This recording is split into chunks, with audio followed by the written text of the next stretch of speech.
গাজায় ইসরায়েলের অবরোধ ও হামলা অব্যাহত, খাদ্যের পর এবার বিদ্যুৎ ও পানি বন্ধ।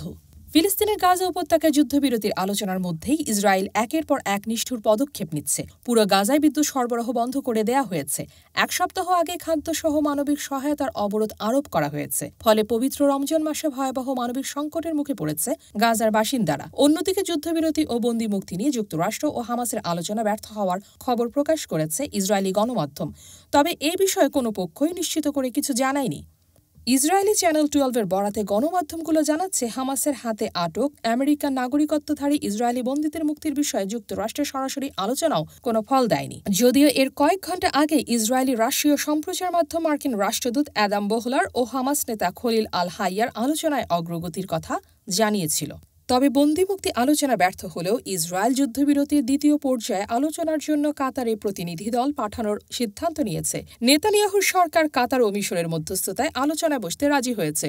যদিও প্রথম ধাপের যুদ্ধবিরতির মেয়াদ এপ্রিলের মাঝামাঝি পর্যন্ত বাড়াতে চায় ইসরায়েল, কারণ দ্বিতীয় ধাপের শর্ত অনুযায়ী তাদের গাজা থেকে সেনা প্রত্যাহার ও স্থায়ী যুদ্ধবিরতি ঘোষণা করতে হবে। কিন্তু হামাস স্পষ্ট জানিয়ে দিয়েছে, তারা পূর্ব নির্ধারিত শর্তেই দ্বিতীয় ধাপে যেতে প্রস্তুত।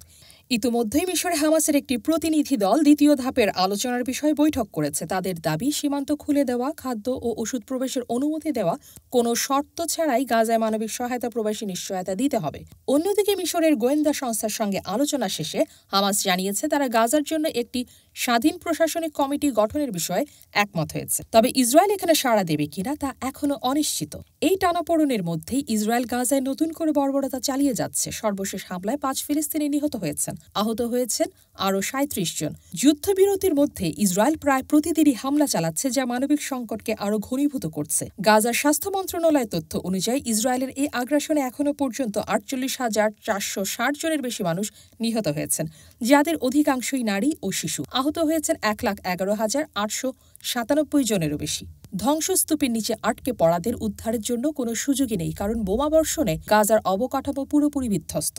হামাসকে তাদের শর্ত মানতে বাধ্য করার পদ্ধতি হিসেবে ইসরায়েল এবার গাজায় বিদ্যুৎ সরবরাহ পুরোপুরি বন্ধ করে দিয়েছে। ইসরায়েলের জ্বালানি মন্ত্রী এলি কোহেন ঘোষণা দিয়ে বলেছেন, আমি গাজায় বিদ্যুৎ সরবরাহ বন্ধের আদেশে স্বাক্ষর করেছি। আমাদের লক্ষ্য সব বন্দীকে ফিরিয়ে আনা এবং গাজা থেকে হামাসের অস্তিত্ব চিরতরে মুছে ফেলা। তবে এই সিদ্ধান্তের ফলে গাজার পরিস্থিতি আরও ভয়াবহ আকার নিয়েছে। সেখানে বিশুদ্ধ পানির প্লান্টগুলো ইসরায়েলের বিদ্যুতে চলে, ফলে পানি সরবরাহ থমকে গেছে। গাজাবাসীদের দুর্ভোগ সীমাহীন পর্যায়ে পৌঁছেছে। খাদ্য, ওষুধ, জ্বালানি কিছুই নেই। রমজানের শুরুতে চরম মানবিক সংকটের মুখে পড়েছে তারা। খান ইউনিসের এক বাসিন্দা সামাহ সাহলুল বলেন, আমরা রান্নার জন্য বিদ্যুৎ পাচ্ছি না, চুলার জন্য কাঠ নেই, আমাদের সন্তানকে কিভাবে খাওয়াবো তাও জানি না, ডায়াপার পর্যন্ত কিনতে পারছি না, এটা কোনো জীবন না। আরেক গাজাবাসী সাহলা শারাব বলেন, আমাদের ঘর বাড়ি ধ্বংস হয়ে গেছে, আমরা তাঁবুতে থাকছি, সীমান্ত খুলে দিন, আমাদের সাহায্য করুন, আমরা মানবিক বিপর্যয়ের মুখে, মুসলিম বিশ্বের প্রতি আমাদের আর্তি, আমাদের রক্ষা করুন। এই কঠিন পরিস্থিতির মধ্যেই কাতারে ইসরায়েল ও হামাসের সঙ্গে আলোচনা চালিয়ে যাচ্ছে যুক্তরাষ্ট্র, মিশর ও কাতার। তবে বাস্তবতা বলছে, ইসরায়েল যেভাবে একের পর এক নিষ্ঠুর সিদ্ধান্ত নিচ্ছে, তাতে গাজায় মানবিক বিপর্যয় আরও গভীর হতে চলেছে। আন্তর্জাতিক সম্প্রদায়ের চাপ সত্ত্বেও ইসরায়েল তার আগ্রাসন চালিয়ে যাচ্ছে। বিশ্ববাসী তাকিয়ে আছে, আদৌ এই সংকটের সমাধান হবে নাকি ফিলিস্তিনিদের দুর্ভোগ আরও দীর্ঘায়িত হবে। দেশ জগৎ ইন্টারন্যাশনাল ডেস্ক।